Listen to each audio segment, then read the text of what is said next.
Hi, beautiful soul.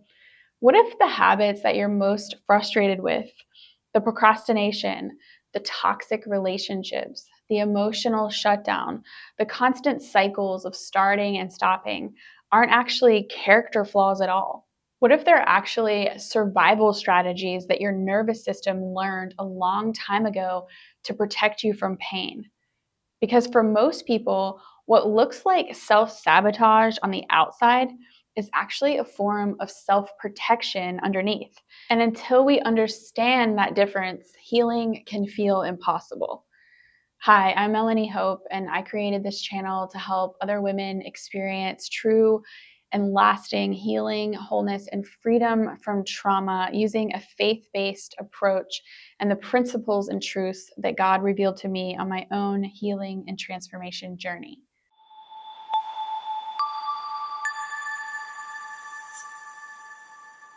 Today, we're going to uncover how unhealed trauma turns into self-sabotage and how lasting change begins with compassion, not shame. One of the biggest breakthroughs in trauma healing is realizing this. Self-sabotage isn't self-hatred, it's self-protection. These behaviors didn't just come out of nowhere. They were formed subconsciously as a way to protect you from pain, rejection, abandonment, betrayal, criticism, or danger. At some point, your nervous system learned, this is how I stay safe. Even though those patterns or behaviors are no longer serving you today, your body may still be operating from an old survival blueprint. The problem isn't that you're broken.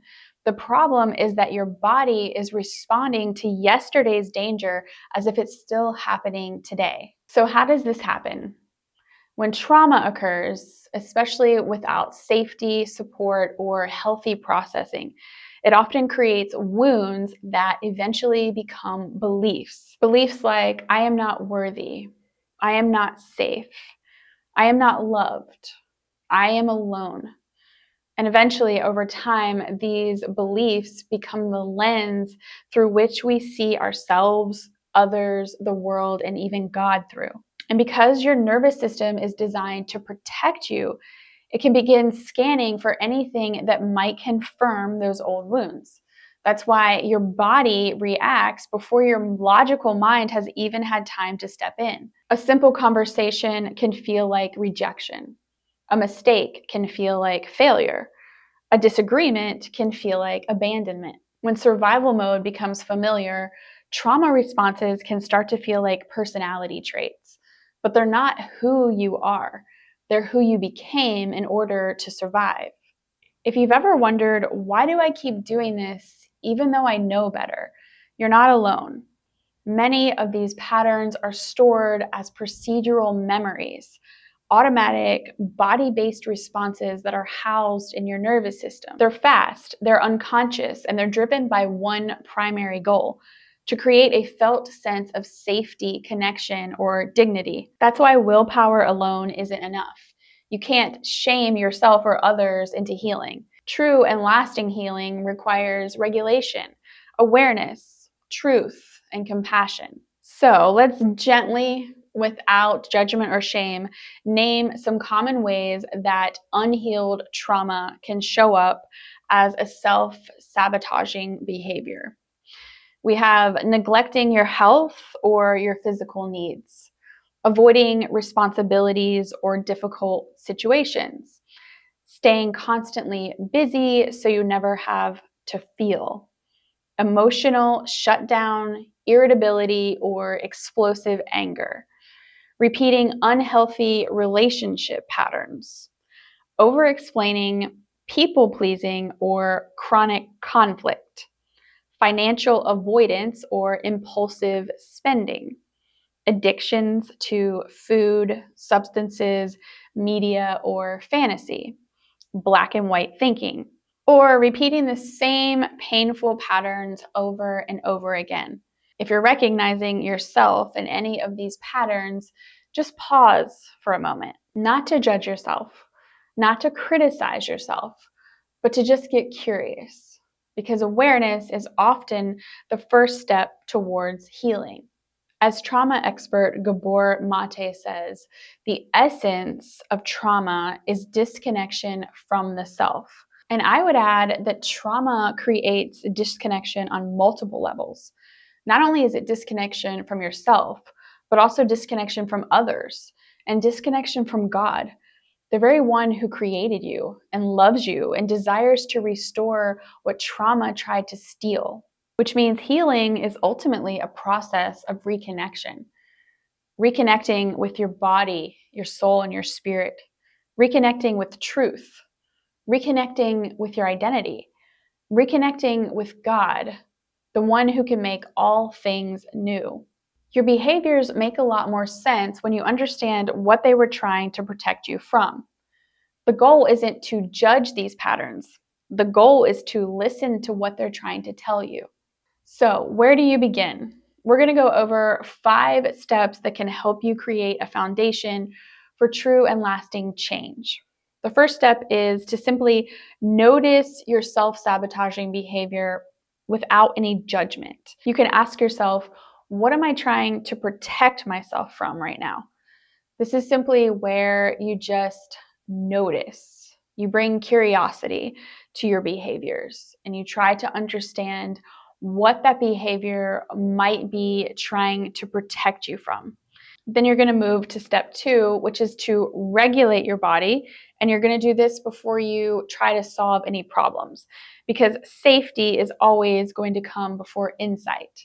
You are a bottom-up being. That means that over 80% of the messages that are happening inside of your body are going from your body to your brain instead of vice versa. So, the first step to any approach of healing is going to be to address your body and try to bring regulation and safety before your thinking brain is able to really activate itself and do you any good.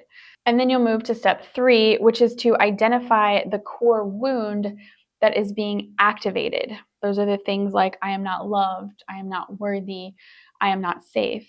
So you can ask yourself here, what fear or belief is under my reaction? And remember, just take time.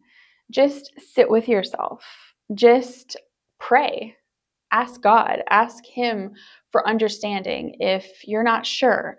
Sometimes this isn't something that the answer is just instantaneous. This really takes reflection. This takes sitting with feelings and sitting with emotions, and it takes being curious and being aware.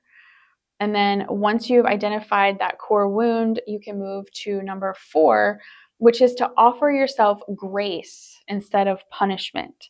One really helpful way to do that is not to just look at yourself as you in the moment who is doing something that may be self-sabotaging you or sabotaging relationships, not something that is just bad or wrong, but look at yourself as a younger version of yourself. Understand that it is that wounded part of your soul, most likely something that originated from childhood, a trauma from childhood that is unhealed and that has created this deep wound in your soul, and ultimately these beliefs that your nervous system is trying to protect you from.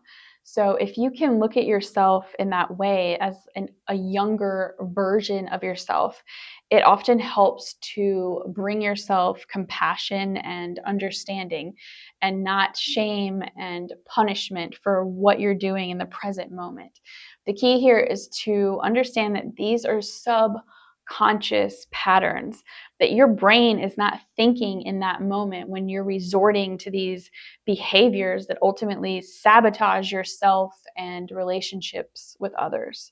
And then you're going to move to step 5, which is once that safety has been restored, which again is going to happen through a regulation practice. And it's also going to happen through just acknowledging and through naming and recognizing what exactly is going on.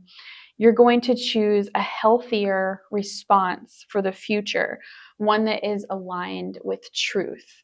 This is just going to be basically a process of you deciding instead of doing XYZ, taking the self-sabotaging behavior and trying to replace it with something that is more aligned with your goal of healing and growth and just being in the image of God.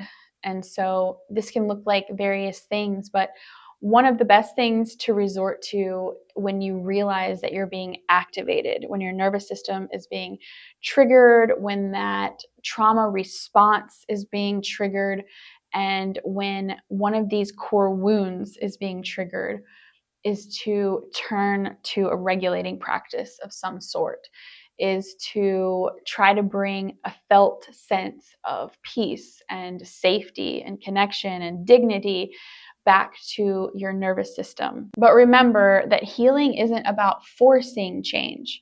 It's about creating enough safety that change will happen naturally. Jesus invites you to cast your burdens and cares onto Him, not because you're weak, but because He is strong enough to carry what you were never meant to carry alone. He doesn't shame survival strategies.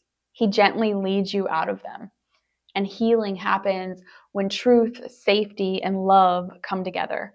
And that is the heart of faith-based holistic healing. Your self-sabotage is not your identity. It's a sign that some part of you learned how to survive through fear, protection, or disconnection. But what once needed protection can finally begin to heal when it experiences safety, truth, and love. And that's where transformation begins. Not through shame, not through striving, but through healing. Healing that reconnects you with yourself. Healing that reconnects your body, soul, and spirit. And healing that reconnects you with the God who loves you and desires to restore what trauma tried to steal. If you're interested in learning more about a faith-based approach to healing from trauma, I hope to see you in my next video where we'll be talking about how to heal the wounded parts of your soul. But real quick before I go, if a faith-based approach to healing from trauma resonates with you, but piecing it all together on your own feels too overwhelming or time-consuming, that's exactly why I created my Victorious program. It's a 3-phased, faith-based, holistic healing journey for women that walks you step by step through regulating your nervous system, releasing stored trauma from your body, rewiring your brain with God's powerful truth, and cultivating a faith that invites His healing power into every part of your being, body, soul, and spirit. Inside Victorious, you don't just address your trauma, you restore your identity as an image bearer of God. You break agreement with the lies that have shaped your story, and you step fully into the freedom, purpose, and destiny that you were created for. If you're ready to experience healing, wholeness, and freedom for your body, soul, and spirit, I want to invite you on a free 15-minute phone call to help you discern if the Victorious program would be right for you. It's a no-pressure, safe space to prayerfully consider where you're at, where you hope to be, and if Victorious can help you achieve those goals. You can click the link in the description to schedule your phone call, and you'll also find a Victorious link to learn more about the program. You don't have to stay stuck where you are. Victory is already yours through Jesus, and a faith-based, holistic approach to healing from trauma is how you come in to agreement with it.